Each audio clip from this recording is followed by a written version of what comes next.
तो भाभी जी ये बोल रही हैं, हमेशा आपको न्याय से पैसा कमाकर आपको मेरी और मेरे परिवार में सबकी रक्षा करनी होगी, और कभी भी कोई सबकी रक्षा करनी होगी, और हम दोनों की कितनी भी लड़ाई हो जाए घर में कोई बात नहीं, पर जब मेहमान आता है तो तुरंत आपको कहना है, ये जी पानी ले लो।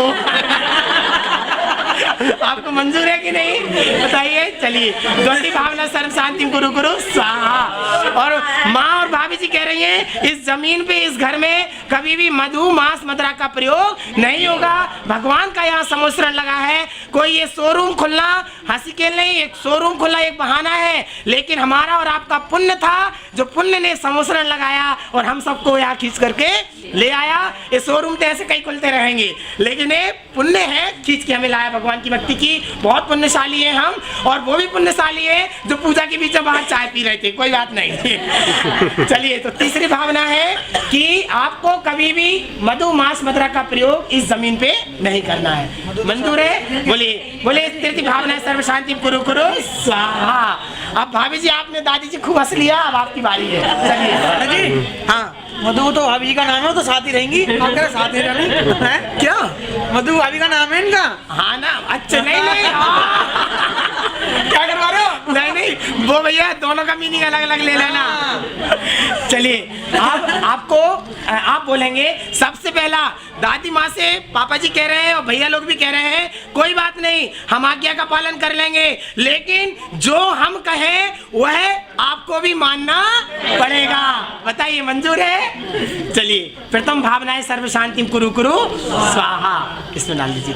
और भैया ये कह रहे हैं, कभी भी जीवन में अपने घर में नारी एक गृह लक्ष्मी का रूप है, ऐसे शब्द का प्रयोग करना है, किसी के वचन में कष्ट नहीं पहुंचना चाहिए। तलवार को मारो घाव बढ़ जाएगा, लेकिन बच्चों का नहीं बढ़ेगा। शब्द समारे बोलिए, शब्द के हाथ न पाओ, एक शब्द करे औषधि, एक शब्द करे घाव। तो ऐसे वचनों का प्रयोग नहीं करना है जो घर में किसी को कष्ट पहुंचे। मंजूर है आपको? चलिए, सर्व शांति कुरु कुरु स्वाहा। और आगे तीसरा वचन है, तीनों ग्रह लक्ष्मी है कि कभी भी मुनि, आरिका, श्रावक, श्राविका और जीतू भैया पंडित जी को भोजन कराने के बाद में कभी मन को कलुषित नहीं करना, नहीं तो चौका में जाके कहें, मम्मी जी पंडित जी तो 6 पूड़ी खा गए। हाँ, नहीं नहीं, 6 क्या, मम्मी जी का तो भाव है कि वो हमें 6 चौके 64 खिला सकती है। चलिए, मंजूर है आपको? बोलिए, तति प्रतिज्ञा कुरु कुरु भावना है कुरु कुरु स्वाहा।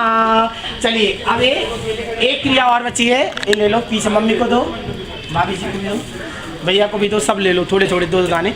अब पीली सरसों एक रत्न का प्रतीक है, धन समृद्धि का प्रतीक है। तो पापा जी मम्मी जी के सामने और मम्मी जी पापा जी, मतलब आप लोग एक दूसरे के सामने डालेंगे, एक दूसरे के, आप उनके सामने, आप उनके सामने, ठीक है। इसका ये प्रतीक है कि निपुर भाभी कह रही है गौरव भैया से, चिंता मत करो, मेरी जितनी धन संपत्ति है वो तुम्हारी है, और तुम्हारी जो है वो सब मेरी है, दोनों में कोई दूसरों में विवाद नहीं होगा। ऐसी पापा जी भी मम्मी से कह रहे हैं। चलिए, दोनों एक दूसरे के सामने डालेंगे, भगवान के सामने, ओम, एक दूसरे के सामने, ओम ह्रीम श्रीम क्लीम धन लक्ष्मी मम आदान प्रदान कराए, भावनाएं सुख शांति समृद्धि सर्व शांति सर्व रक्ष रक्ष कुरु कुरु स्वाहा। बोले महावीर भगवान की जय। और एक दूसरे के हाथ से हाथ मिलाओ, सब दोनों दोनों दोनों हाथ, पापा जी एक नहीं, हाथ मिलो ना पंडित जी। हाँ नहीं, दोनों हाथ मिलाओ। अरे शर्मा क्यों रहे पापा जी? कौन कहते हैं बुजुर्ग इश्क नहीं करते, नहीं करते।